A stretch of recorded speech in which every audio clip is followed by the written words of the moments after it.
Hello and welcome to my triangulated analysis of the Pearson reading street for first grade. This program is a scripted reading program that has a lot of components throughout the day, and it takes about 2 hours every day. It has 5 thematic units that have 6 weekly sub-themes. For example, the first unit is on animals. A sub-theme might be wild animals, or pets, or animals in our community. I'm specifically analyzing the phonics and phonological awareness components. First, we look at the historical frameworks, the learning theories of this program. I found 4 different components. First, I noticed that there is whole language. Thematic units unify all of the concepts, and the leveled readers provide for differentiated concepts. The thematic units incorporate many things. They are reading about it, they're writing about it, they're talking about it, and so they keep coming back to the same material all the time, and it just starts to make more and more sense to them. Next is constructivism, which is talking about your background information and connecting it to your new learning. So we see that a lot in their oral language. There's a poster that they have a little story about, and the teacher discusses with them what they've done in their lives that connect with the new material, like, do you have a pet? What's your pet's name? And how do you take care of your pet? Have you ever seen wild animals? Where do we find wild animals? So they get to see this, and they get to connect it with the song, and there's a video on their online website, and there's a poster that I was just speaking about. And all of that gets their thoughts thinking about what do they know, because sometimes they forget and they need a little help remembering. Social linguistics, the oral vocabulary is seen and it increases, and we see those words again in later themes, but they're called amazing words, and there's about 8 words a week that are discussed with the students with examples of what that means. And the students, some of them get to see that in their advanced decodables. They have the same amazing words, and they're also in a read aloud that the teacher does in an anthology. There's a video on their website that includes some of the amazing words, so they get that through multiple ways. Lastly, we see behaviorism, and that is definitely seen in the phonics program. We know that there are many phonics patterns, and the children need to be introduced to that in a systematic manner. This program introduces them at about 2 to 3 a week, and they are repeated a lot. They are on the pattern cards, they're in their decodable books, they're in the leveled readers, and they're in the big books too. At the end of the week, the students are tested on them. To go along with any observations that the teacher has, they get to assess whether they really learned it or not. Our next lens is best practices. Many best practices can be seen in this program as well. As I've started to allude to, there are multiple presentations of information. For example, when they're learning their vocabulary, we discuss the words, we have a poster with the words, there's the read aloud, we see a video, and those words are sometimes in their readers as well. In phonics, we have videos and posters and big books and decodables and level books and word building. So they see these things many times and in different ways, and that's one best practice. Another best practice for young children is learning spelling patterns. Those phonics cards are used and they have a picture that begins with the beginning sound, and underneath that picture they don't just have one pattern, they have all of the patterns that connect with that. Like if you were doing long A, you would see A with a line and then an E for silent E. You would see AI and AY, which are all spellings that represent the A sound.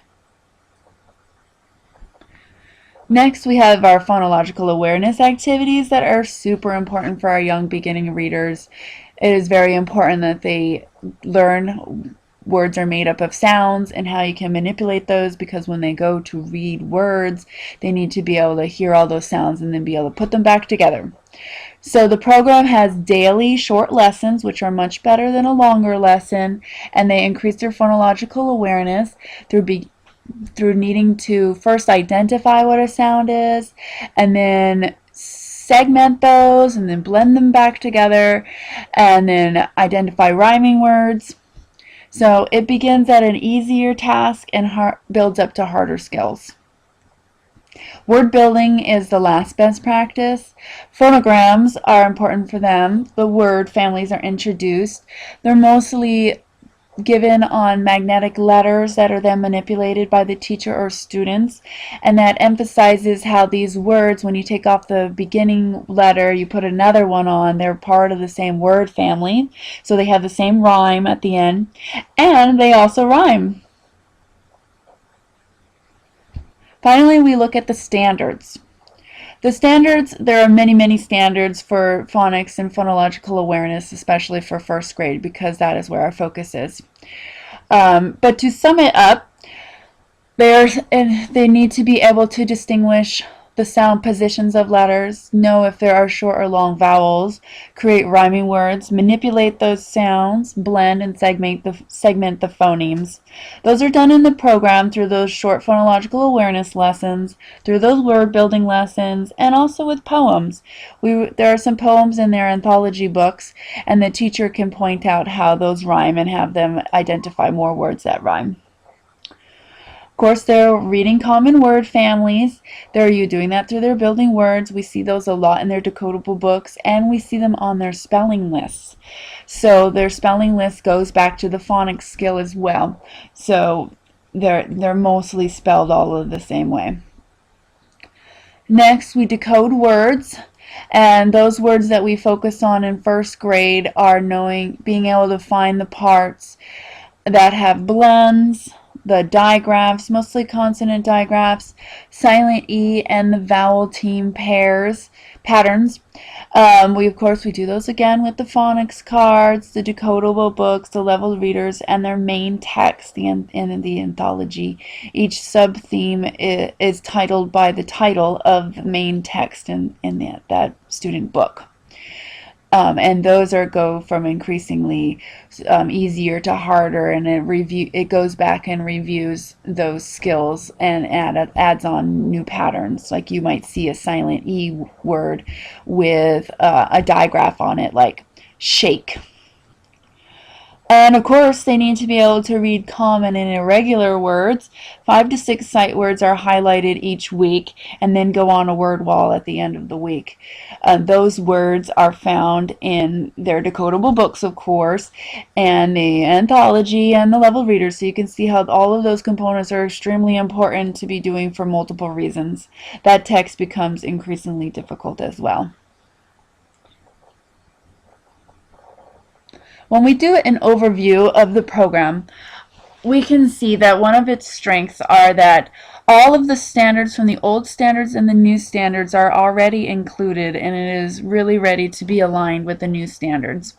It has many of the best practices for phonics and phonological awareness. Everything's very sequential and is presented in multiple ways. As far as weaknesses go, I didn't see any place in the program where it specifically mentions that there's independent reading time. There's not a lot of help to the teacher about what to do with your advanced readers and your lower level readers. They do have the leveled text, but you're really only polling your kids once or twice a week to do maybe a 10 to 15 minute lesson with a leveled material. Most of it is very for the whole group, and so I'd like to see more information about how to help them. On that, the Common Core also wants text to be closely read, and there is no mention of what that is or how to do that in this program, and that's really to be expected because Common Core came up with that term, and this program was made before Common Core was implemented. In my learning, I think that this is a balanced curriculum. There's a lot of components, but the teacher really needs to be trained to be able to implement it properly. There's not you really have to dig to figure out how you're going to put all of these pieces together, especially when you do small groups. It's not really specifically laid out how to do that. Um, Clearly, phonological awareness in phonics is an important skill, and we see that heavily in all of the lenses and in the text. So it was pretty easy to find out how those were aligned. My final thought is that I can see many of the lenses are being considered and work together in this program, but it's still up to the teacher to make it accessible and meaningful to her students. Thank you very much.